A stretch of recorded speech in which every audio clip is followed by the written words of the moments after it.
어떻게 관리를 하면 보다 좀 나은 상태로 유지가 될 수 있을지 오늘 말씀드릴 텐데요. 안녕하세요. 강남의사 피부과 전문의 닥터 창입니다. 오늘은 모공각화증이라고 하는 피부 질환에 대해서 설명드리도록 하겠습니다. 모공각화증이란 주로 위팔이나 허벅지 쪽에 닭살처럼 오돌도돌 올라온 피부 병변을 얘기를 하는데요.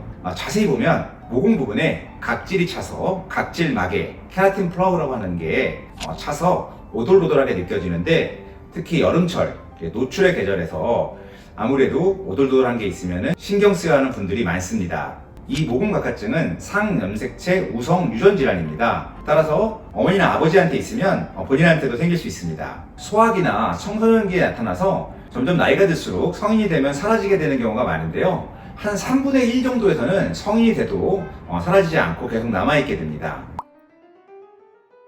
사춘기 청소년기에도 이 부분이 굉장히 신경 쓰인다면 그때부터 받을 수도 있겠고요. 아니면 성인이 돼서 부분이 신경 쓰일 때, 그럴 때 치료를 받으시면 되겠습니다. 어차피 완치가 되는 건 아니고요. 좀 호전되는 걸 목적으로 하기 때문에요. 본인이 필요하다고 생각될 때 치료를 받으시면 되겠습니다. 특히 겨울철에 건조한 계절에 악화가 되고 여름철이 되고 좀 습기가 높을 때는 호전되는 경향이 있고요. 아토피 피부염이나 갑상선 기능 저하와도 연관이 돼서 나타나기도 합니다. 이런 모공각화증 때문에 피부과에 오셔서 상담을 받는 경우에는 아무래도 보기가 좋지 않기 때문에 미용적으로 어떻게 치료가 될지 물어보시는 분들이 많은데요. 안타깝지만 근본적으로 완치는 잘 되지 않고 나이가 들면서 조금씩 나아지는 경향이 있으니까 우선 기다리라고 말씀은 드리긴 하지만, 막상 이것 때문에 신경 쓰이는 분들은 어떻게 관리를 하면 보다 좀 나은 상태로 유지가 될 수 있을지 오늘 말씀드릴 텐데요. 모공각화증은 어차피 완전하게 완치가 될 수 있는 부분은 아니기 때문에 우선적으로 홈케어, 집에서 셀프 관리하는 거를 먼저 추천을 드리는데요. 가장 중요한 것은 첫 번째, 건조하면은 각질은 더 도드라지게 보이기 때문에 보습제를 잘 발라서 좀 습기가 있는 상태를 유지를 해주시는 것이 좀 덜 보이게 하는 데 도움이 됩니다. 두 번째로는 절대 뜯지 마시라는 건데요. 오돌도돌하게 만져지기 때문에 자꾸 손이 가요. 손이 가서 자꾸 건드리고 뜯으면 그게 상처가 나고 결국 그 상처가 색소 침착을 남겨서 거뭇거뭇하게 더 보기 안 좋아지는 경우를 많이 볼 수가 있는데요. 절대 손을 대지 않는다는 것이 중요합니다.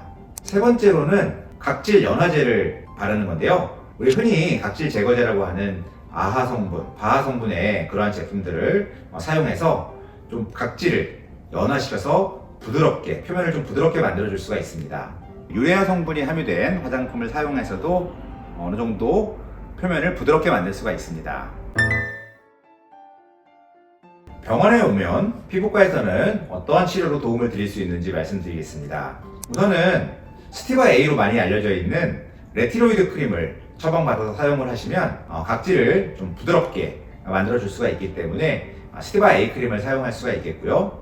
두 번째로는 병원에 역시 어떤 필링제, 다양한 필링제들을 사용을 해서 주기적으로 관리를 하신다면 조금 더 부드럽게 표면을 유지하실 수가 있습니다. 세 번째로는 레이저 치료인데요. 만약 모공각화증이 붉은색의 홍반이나 갈색이나 어두운 색소 침착을 동반한 경우에는 시너지 레이저나 V빔 레이저가 대표적인데요. 붉은색을 줄여주는 치료를 할 수가 있겠고요. 갈색이나 어두운 색소 침착이 동반됐을 경우에는 피코 레이저 등의 레이저 토닝 치료를 이용해서 그런 어두운 색소 침착을 치료할 수가 있겠습니다. 모공각화증이 있을 때 염증을 동반하는 경우가 꽤 있습니다. 그래서 이 부위에 어떤 타투를 하는 것은 그렇게 권장드리고 싶지는 않습니다. 왜냐하면 타투 치료 시에 피부가 자극이 되기 때문에 혹시나 염증이 동반된 경우에는 좀 더 심해질 수가 있기 때문에 타투는 권장드리지 않습니다. 이제 곧 여름철이 다가오는데요. 모공각화증 때문에 고민이신 분들은 말씀드린 것처럼 화장품이나 또는 병원을 찾아서 적절한 처방을 받으셔서 올 여름에는 깨끗한 팔, 다리로 지내실 수 있기를 바랍니다.